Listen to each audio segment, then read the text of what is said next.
মধ্যপ্রাচ্যের আকাশে আবারও যুদ্ধের উত্তেজনা বাড়ছে। ইরান ঘোষণা করেছে তারা তাদের সামরিক অভিযানের 92তম ধাপে যুক্তরাষ্ট্র ও ইসরায়েলের গুরুত্বপূর্ণ সামরিক স্থাপনাগুলোর উপর বড় ধরনের হামলা চালিয়েছে। এই অভিযানের নাম দেওয়া হয়েছে অপারেশন ট্রু প্রমিস 4। ইরানের দাবি অনুযায়ী এই হামলায় ব্যালিস্টিক ক্ষেপণাস্ত্র ও আত্মঘাতী ড্রোন ব্যবহার করে একাধিক গুরুত্বপূর্ণ লক্ষ্যবস্তু ধ্বংস করা হয়েছে। কিন্তু প্রশ্ন হলো, এই হামলা কোথায় হয়েছে এবং কেনই বা শুরু হলো এই নতুন উত্তেজনা? চলুন পুরো ঘটনাটি সহজভাবে জেনে নেওয়া যাক। অভিযান পরিচালনা করে কারা? এই হামলার নেতৃত্ব দিয়েছে ইসলামিক রেভলিউশনারি গার্ড, অর্থাৎ ইরানের বিপ্লবী গার্ড বাহিনী। ইরানের অন্যতম শক্তিশালী সামরিক বাহিনী, তাদের নৌবাহিনী এবং মহাকাশ বাহিনী যৌথভাবে এই অভিযান পরিচালনা করেছে। শুক্রবার ভোর থেকে শুরু হওয়া এই অভিযানে একের পর এক লক্ষ্যবস্তুতে হামলা চালানো হয়। প্রথম ধাপে হামলা চালানো হয় কুয়েতের সোয়েক বন্দরে। এই বন্দরে যুক্তরাষ্ট্রের উভয়চর যুদ্ধজাহাজগুলো জড়ো হয়েছিল বলে দাবি করা হয়।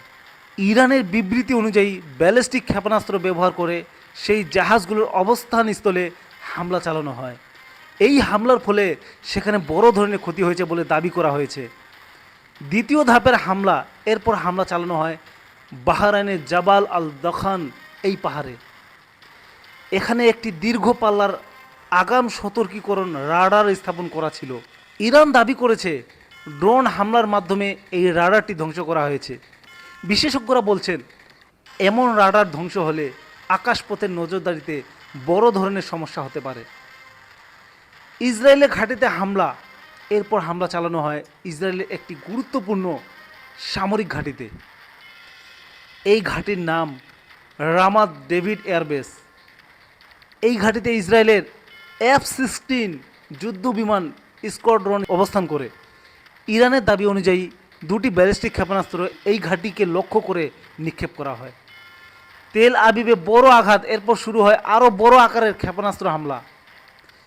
ইরান দাবি করেছে তাদের শক্তিশালী খোরামশার হর বহু ওয়ারহেড ক্ষেপণাস্ত্র ব্যবহার করে ইসরায়েলের প্রধান শহর তেল আবিব এবং আশপাশের এলাকায় 50টিরও বেশি স্থানে আঘাত হানা হয়েছে। ইরানের ভাষ্য অনুযায়ী এটি ছিল ফায়ার ফর ফায়ার, অর্থাৎ যেমন হামলা করা হবে তেমনই জবাব দেওয়া হবে। কেন শুরু হলো এই হামলা? ইরান বলছে এই পুরো অভিযানটি আসলে একটি প্রতিশোধমূলক পদক্ষেপ। কারণ এর আগে যুক্তরাষ্ট্র এবং ইসরায়েল যৌথভাবে হামলা চালিয়ে ইরানের সর্বোচ্চ ধর্মীয় নেতা আয়াতুল্লাহ আলী খামিনিকে হত্যা করেছে এবং কয়েকজন শীর্ষ সামরিক কর্মকর্তাকে ইসরায়েল এবং আমেরিকা মিলে হত্যা করেছে। এছাড়াও ইরান দাবি করেছে তাদের বেসামরিক অবকাঠামো এবং জ্বালানি স্থাপনাগুলোর উপরও হামলা চালানো হয়েছে, যার ফলে শত শত সাধারণ মানুষ নিহত হয়। ইরানের প্রতিক্রিয়া, এই ঘটনার পর ইরানের জনগণ রাস্তায় নেমে এসে তাদের সেনাবাহিনীকে সমর্থন করে, আর ইরানের সামরিক বাহিনীও ঘোষণা করে তারা যে কোনো আগ্রাসনের জবাব দিতে প্রস্তুত। এই কারণে তারা একের পর এক ক্ষেপণাস্ত্র ও ড্রোন হামলা চালিয়েই যাচ্ছে। সামনে কি হতে পারে? বিশ্লেষকদের মতে মধ্যপ্রাচ্যে এই উত্তেজনা যতই বাড়বে তাহলে বড় ধরনের সংঘাতের আশঙ্কা ততই তৈরি হতে পারে। কারণ এখানে শুধু ইরান ও ইসরায়েলই নয়, বরং বিশ্বের বড় শক্তিগুলোর স্বার্থ জড়িয়ে রয়েছে। এখন প্রশ্ন হলো, এই উত্তেজনা কি এখানেই থামবে, নাকি সামনে আরও বড় যুদ্ধ অপেক্ষা করছে?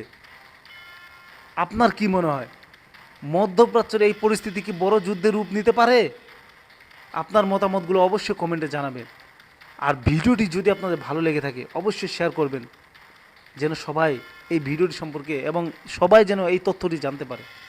তো পরিশেষে কথা একটাই, আপনারা সবাই ভালো থাকবেন, সুস্থ থাকবেন। আসসালামু আলাইকুম।